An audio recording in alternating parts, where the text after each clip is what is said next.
Welcome to Rob Talks. Thank you for supporting our channel. Here's the translation from the Mayan calendar for December 23, 2025. Now let's explore what all three Mayan calendars have to say. First up is the long count calendar, which is being represented by 13 Baktun, 0 Katun, 13 Tun, 0 Uinal, and the 4 Kin. This long count placement marks the early movement of a newly opened cycle. You are not meant to be heavy or overly serious today.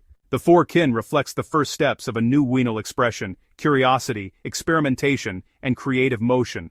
Today supports exploration, experimentation, and curiosity are all the correct responses to this energy. Let yourself learn through play, trial, and discovery rather than certainty. You're being asked to try something without needing to master it and to explore a new idea, tool, or creative outlet. This is a day to allow humor or lightness to dissolve any pressures. Lastly, follow curiosity rather than obligation. Before I move on to the Tzolk'in calendar, I'm also translating the entire Tzolk'in 13-day cycle in its own video. If you're interested, I'll link it at the end of this one. Today begins a new Tzolk'in cycle, and the date is 1 Chuwen.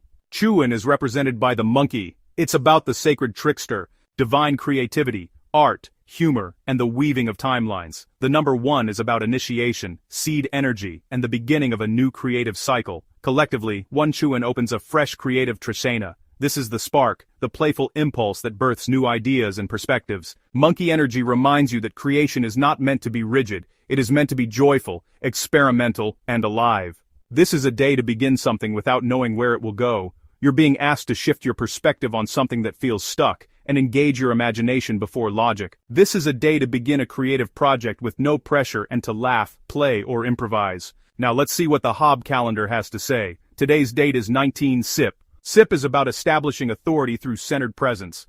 Day 19 is a day of completion of the Sip cycle, the final integration before transition. Together, 19 Sip completes the work of grounding and strengthening that began at the start of this Hob month. You now stand more solidly in yourself, not rigid, but centered. This completion allows for your creativity to flow from stability and not from chaos. Without defensiveness and remaining centered even when others waver, you're being asked to prepare inwardly for an upcoming energetic shift and to honor your own authority, gently. Also close out commitments related to structure or discipline. And lastly, this is the time to acknowledge how your foundation has strengthened.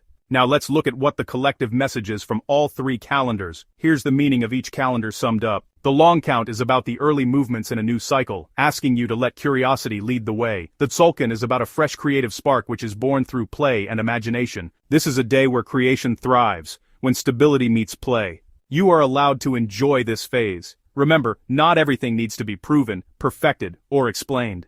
Your creativity is sacred, precisely because it is alive and curious. This is a day to trust in what delights you because it is opening a new path ahead. Here is an affirmation reflecting today's calendars, but please first remember to give us a thumbs up and to subscribe to help us grow. Thank you. Now here's the affirmation. I create with joy and curiosity. My foundation is strong, and my imagination is free. Thank you all for your support.